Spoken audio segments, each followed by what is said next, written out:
Hello, everybody. Welcome to the Record Player. Today, I am happy to be joined by an artist who exemplifies the phrase never give up. She became one of the most successful singers in Canadian rock history in the early 80s with the Headpins. She's had massive success and has since gone on to a solo career and with her latest band project, the Darby Mills Project. More than anything, my inner teenage boy with a Darby Mills poster on my wall is excited as hell right now from the early 80s. Thank you so much for being with us, Darby. I appreciate it. It's my pleasure. Happy to be here. I want to talk obviously about your latest project, the Darby Mills Project, and about life now and what got you here. But I want to start at the beginning with the Headpins, just a little history. Some people may not know that it was actually members of Chilliwack that started the band. You were in a band called Steelback at the time. How did the marriage between Steelback, well, you and Headpins sort of begin? So back in 1980, Shelley Siegel, the president of Mushroom Records that Chilliwack was signed to, unfortunately passed away, leaving the artists from Mushroom Records all kind of floating around. So in the time that Chilliwack was going through litigations and trying to get out of that contract and eventually being picked up by Solid Gold Records, Brian and Ab put together a club band with Matt Frenette from Loverboy on the drums. As a matter of fact, they had not yet released their first album. So they were just looking for things to do and keep their chops up, waiting for the litigations all to play out. And about 6 months into that, they let go the original singer of the Headpins, Denise McCann, and they'd ran into the bars, I take it, because back then you played every night, every month, every year. It was a steady occupation back then. And they obviously thought I could foot the bill, and I got a call and joined the band unsanctioned by my present band. They thought I was stupid. They said, you're just going to get turfed when Chilliwack comes back in, and nobody will touch you after that because you're not faithful to us, which unbeknownst to a lot of people, I was getting paid half the salary that everyone in Steelback was getting paid. I was definitely a side member to that band, and I'm like, loyalty, who's being loyal right now, right? But it is the music business, so you do have to take that into account when you make your decisions, and it's not fun when things go south, and eventually it did many times, but it's been a great 46-year career at this point now, and all those ups and downs have definitely made me who I am, and met my husband through this, so life is good. Well, the decision that you made then obviously was the right one. To say I'm not going to join the project with guys from Chilliwack who had already been, sort of successful on their own. I mean, nobody I think can fault you on that one. Turn It Loud was, this is it here. Turn It Loud was and remains one of the best-selling debut albums of all time in Canadian music history. Don't It Make You Feel was all over the radio when it first came out. The video was everywhere, which everybody probably remembers. And that was, I think, pre-Much Music days, or right at the beginning of Much Music, I believe. So that video getting as much airplay as it did probably was pretty huge. Yeah, it was definitely the beginning of it all, for sure. MTV didn't jump on it too much. Oh God, I'm trying to remember now. Yeah, I know that the last single that we had for the third album ended up like 3 months, 4 months after I had been let go from the Headpins, ended up making it to the top 100 wherever in that list. I don't remember, but I remember the manager, my manager at the time, calling me in and saying, of course, right now we're getting MTV support and there's no longer any band. Of course we are, but once again, the music business, there's no guarantees. Murphy's Law. At that time in Canadian music, I mean, with you guys doing so well, it was Holly Woods from Toronto. It was probably a little maybe pre-Lee Aaron, but I mean, out of all that sort of, women in rock kind of thing in our country, for me, you were it. I mean, you were Canada's Ann Wilson, you know. um, who were your influences? You know, I mean, And Wilson. obviously, Ann Yeah, Wilson. definitely. I started singing, listening to the Dreamboat Annie album. I sang that in my basement endlessly. My parents, I'm sure, were very grateful that I stopped at one point. We had a band in that rehearsed and got together in my parents' basement twice a week, I think it was.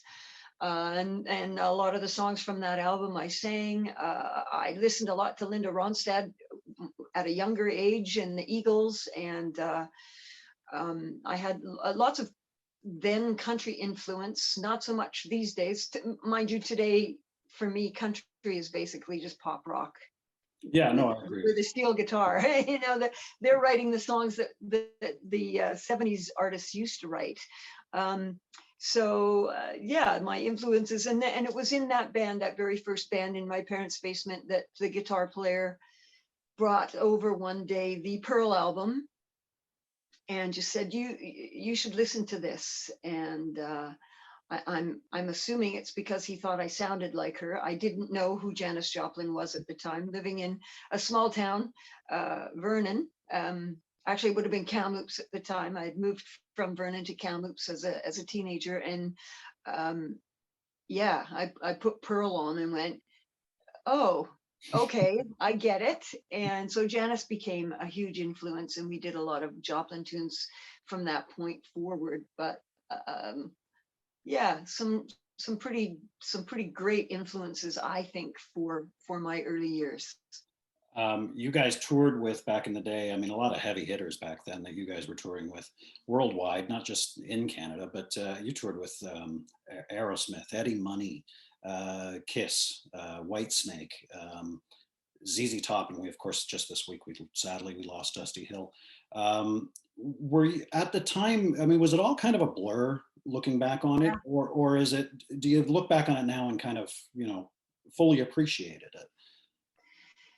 We couldn't fully appreciate it at the time. I just relived this conversation just the other day. I joined the Headpins in late 1980. By 1981, the first album was recorded, and off onto the road we hit. By 1985, I was let go. So that was 4 years, 3 albums and world tours in 4 years, and then it was over. So that's a blur. Yeah, 21, 22, 23, 24. At that point, it was Happened so fast. it was like, get on that motorcycle and ride, and we did, and we went hard, and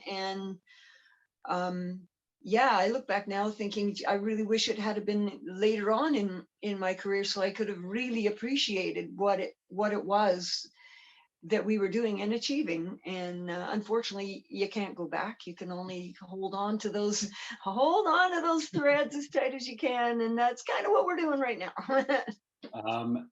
There are a couple of pretty serious personalities there with Gene Simmons and David Coverdale. I mean, what was who stands out to you that was just, man, I can't believe we did that?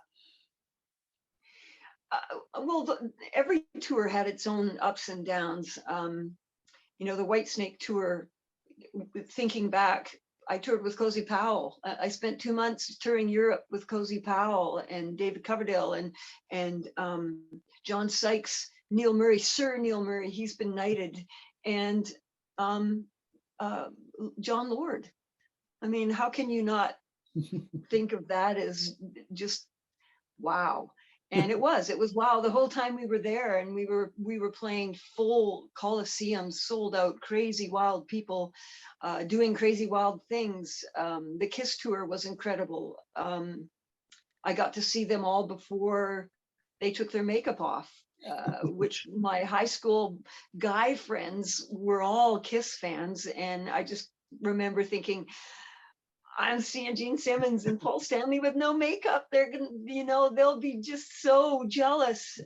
ZZ Top, that was a crazy tour in the sense of the Headpins were at our height during that tour. A story I've told many times is they were not giving us encores any night. And there was a night in either Montreal or Quebec that we were playing an old Coliseum that still had wood, I believe, rafters or whatever with fire retardant sprayed on the rafters underneath in the dressing rooms. And the crowd they would always turn the house lights on after we'd finished our show. And the crowd would always be upset and boo.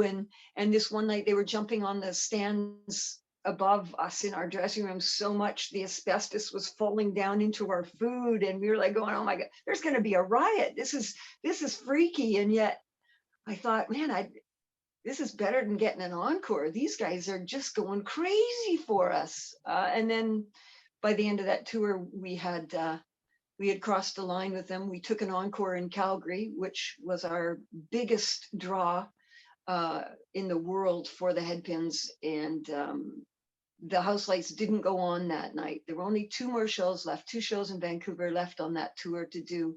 And then we were supposed to go down and do the States, the American tour with them. And the house lights didn't come on, and the crowd was going wild. You still had lighters. The whole inside of the Saddle Dome was on fire. It was incredible. And we're leaving the stage going, they haven't turned the house lights on. The crowd is so crazy. They're giving us an encore. So we went up, we took the encore, and by the time we got back into the dressing room, we had been canceled from the American tour. They weren't happy. And yeah, 3 days later, I got canned. Wow. So yeah, that's my ZZ Top story. It's amazing. You can be at the absolute height of it, and then because of one thing, you can be at the low end of it. It's weird. Yeah. In the end, with Headpins, you had kind of become the band for fans anyway. I mean, not a casual, I was a big fan back then. You had kind of, for me, outgrown the band. And when news came that you were going to do solo stuff, it was not, not expected at all, because I always kind of thought that would happen. When you went out and did your solo record, it was pretty much right afterwards. It was almost immediately afterwards, wasn't it? It wasn't actually. It took me 5 years to get it together. Oh, okay. I ended up retaining the American deal. Brian didn't, which was the biggest shock to me. So immediately I went down to Los Angeles and started doing some writing with session writers and house writers down there.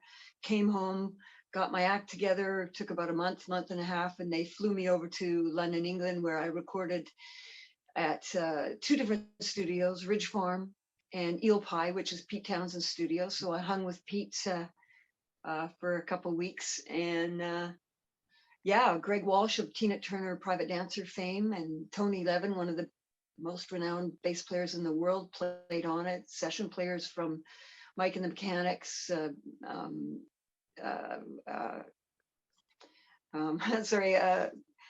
all kinds of play. Every day going into the studio, you'd be like, oh, wow, you're in here today. That's really cool. Right on. And unfortunately, throughout the recording of that session, the A&R man that signed me got canned, and the new guy came in, and we immediately flew down to LA. My then manager at the time, and found out that he was trying to decide whether he wanted to continue on with another A&R guy's project or start a project of his own, which ended up being Tiffany, and she ended up taking my deal. Wow. Because he was going to break, his words were, I'm going to break a female artist this year, and it's either you or a young girl called Tiffany. And so we all know how that story ended up. So,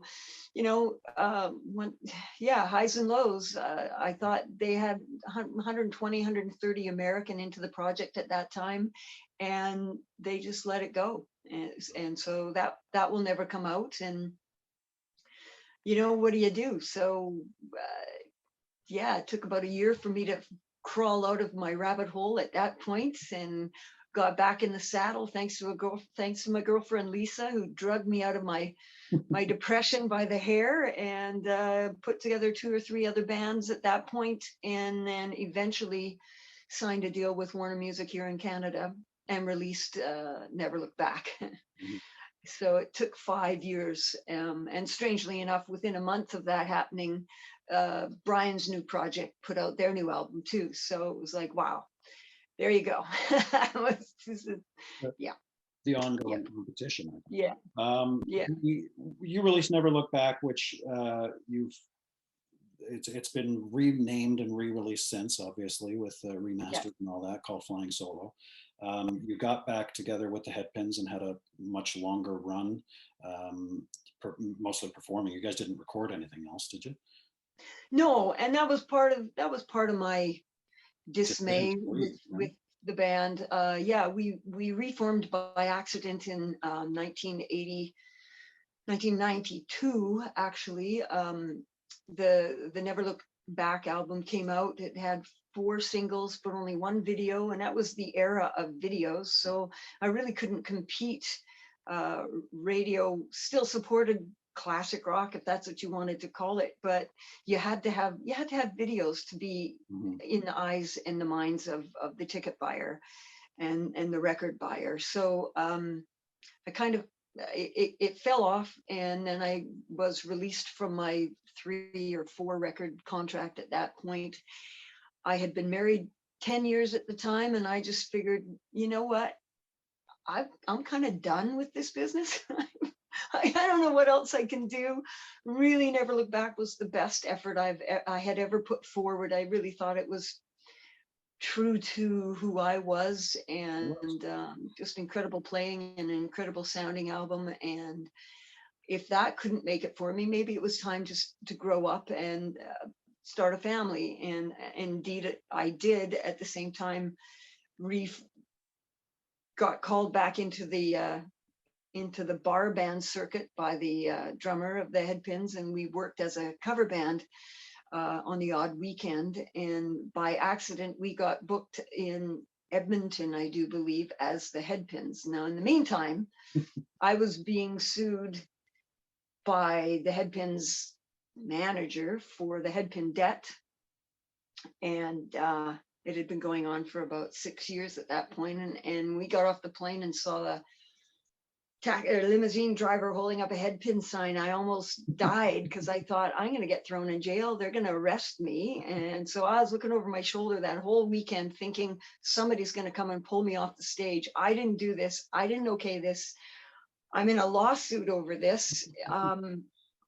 Help me. And nothing happened. So the rebirth of the Headpins at that point. So we did a couple years, and Ab then came back and joined us. And then we did another basically 26 years as the Headpins with me involved. And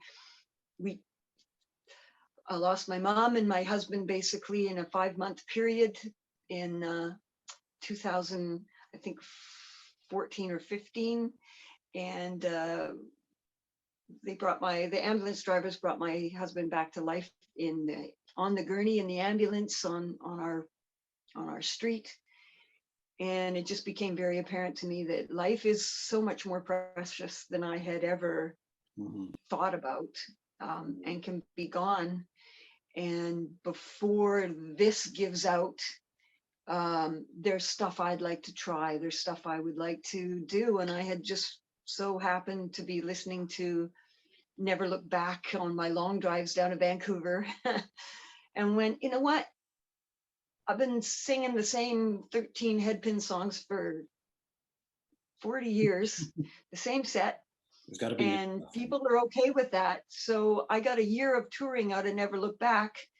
Why don't I re-release it and give those songs a chance? Because they really didn't get a fair chance to tour. And so I did put it together, and yeah, and unfortunately I just was feeling very underappreciated with the current lineup of the band, and thought that if I wasn't a voting member, what the hell was I doing there? Just if I was a possession, and I really felt that I was just being owned, that it was time to take the wheel and drive and get my own shit together, which is what I've been trying to do for the past 6 years. Starting the Darby Mills Project and that band, you started it with some old friends who you knew back in the day. and they were all for it. You've probably leaving the Headpins and getting on your own. You've been able to write. You've been able to, how much music do you have that's there waiting to be released? And is there going to be another, is there plans to do more studio stuff? I'm really torn about that. Writing. I'll admit right now that writing lyrics is one of the hardest things for me to do. I really have a hard time writing lyrics. I'm a perfectionist, if you will, in that, and I'm really not that great at it, even though there are some tunes that I'm very, very proud of, especially on the solo project. So it's like pulling teeth. That's a hard one for me to do. And then not on the other side, but to go with that, there is no support for new music. Yeah. Not for classic rock artists. There's no radio support for us. There's no video support for us. I've done 3 videos with this new band, more than the Headpins did in the past 26 years. There's nowhere to play it. There's nowhere. You're on your own. You promote it yourself. You record it yourself. You edit it yourself. You do it all to this blank,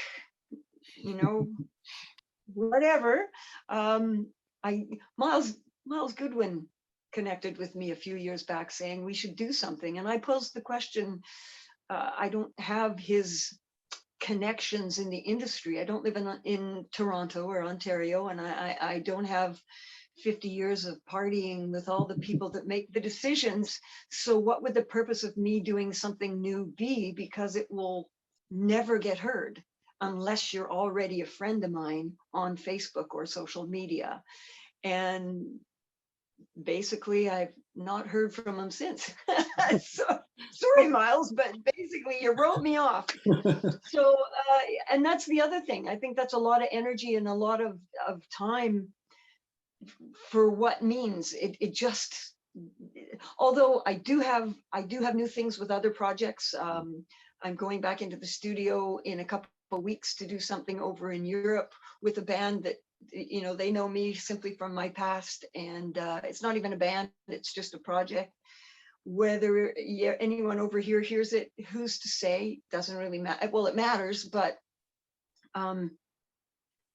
it's not a very accepting place to be right now for someone of my era and my age. And so we're focusing more on putting just a really strong live show together and trying to reach out to the public through that avenue. And if new things come along, which they kind of are in the background, but we're just not focusing on them. I just don't see that that's an important place to go. You mentioned the live thing. Obviously, for the past year and a half, nobody's been able to do any of that. With things opening up and stuff, is the Darby Mills Project? Have you started thinking about any live shows? Is there anything in the works that, with everything opening up in Ontario, I know they're starting live concerts and all that. Yeah, well, we do. I actually have another project, a local project that I've got going on here called Press Play, which is it's all cover songs, but it goes way back to the 60s and the 70s and a little bit into the 80s, songs that my brothers and sisters were listening to when I was a child, that were embedded in my head as what music was back then. Real pure music to me today. And as I've mentioned, I don't know how much longer I've put this poor old larynx through the mill for a very long time. I don't know how you're still able to do it, to be honest. And neither do I. Neither do I. And so because the music business doesn't really take care of its own, you have to do it yourself. And so I'm very aware of the fact that should my throat not be able to handle the belting that it's done for all these years, perhaps I can handle some a very different angle, a very different concept of music. So we started rehearsing in 2019, and COVID came along, and I'm the least qualified member in this project. Everybody else is just phenomenal. I'm so lucky that they're all here in the Okanagan and we're willing to take this project on with me. And I'm so happy to say that on more than one occasion, each one of them have said, nobody's doing this stuff, Darby. We are just so in our own lane right now. And I feel an excitement coming from them with the songs that we're doing. So I'm thinking about the future. I'm thinking about those days that maybe I won't be able to handle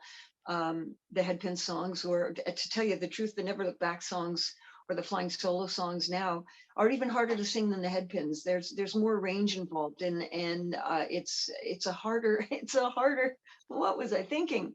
I was 25. That's what I was thinking. You weren't thinking. So I'm trying to be forward thinking, and we're getting onto that for works coming in with those. But no, the project has work. And right now we're actually asking people to book us into 2022, because I still think that this situation with COVID is still so liquid, and it's changing from day to day. And we have just had to replace a member, unfortunately, someone that we all loved, and I didn't want to see him go, but he has a different opinion of the world than the rest of us do. And I can't possibly afford to put $5,000 into flights to get on a plane to find out that we're not getting off because one member feels differently about what's going on right now, or to get to a casino, which we play a fair amount of, to find out they're not going to let us in because of the way he sees the future and the way he sees what's going on. So, you know, we said 2 months, you need to come up with a decision in 2 months. And so do we, unfortunately. And so right now we're breaking in a brand new member, and he's very different. And, you know, I've realized again and again, change is a part of life. Nothing stays the same. As hard as you try to keep it the same, it changes just there. So we're just, you know what, we're excited about the change. And he's a little bit younger. He comes from the 90s, not the 80s. So it's going to be a different feel on stage. And it's like, okay, let's embrace change, and let's just run with this and go forward. So yeah, we've got work, but right now 22 is looking really good so far. So we've got a whole bunch of dates coming in for 22. Awesome. I can't wait to hopefully get you into Ontario. If you can do that, that would be fantastic. There is talk at this point. There's 2 shows, possibly 3 in the conversation stage in Ontario. So yeah, crossing our fingers, and let's hope this COVID thing comes to an end. As someone who saw you perform way back in the day, and I can't wait to get you out here live again, and to hear that voice, as you said, before it goes, which I don't imagine it going anywhere anytime soon, Darby. Thank you so much for being with us on the record player. I really appreciate your time. It's been just a great time talking to you. I wish you all the best going forward with the family, and of course with the Darby Mills Project. Thank you so much, Darby. Wonderful. Thank you. Be safe, and yeah, let's see you in Ontario next year. I hope so. Take care of yourself. Okay. Bye-bye.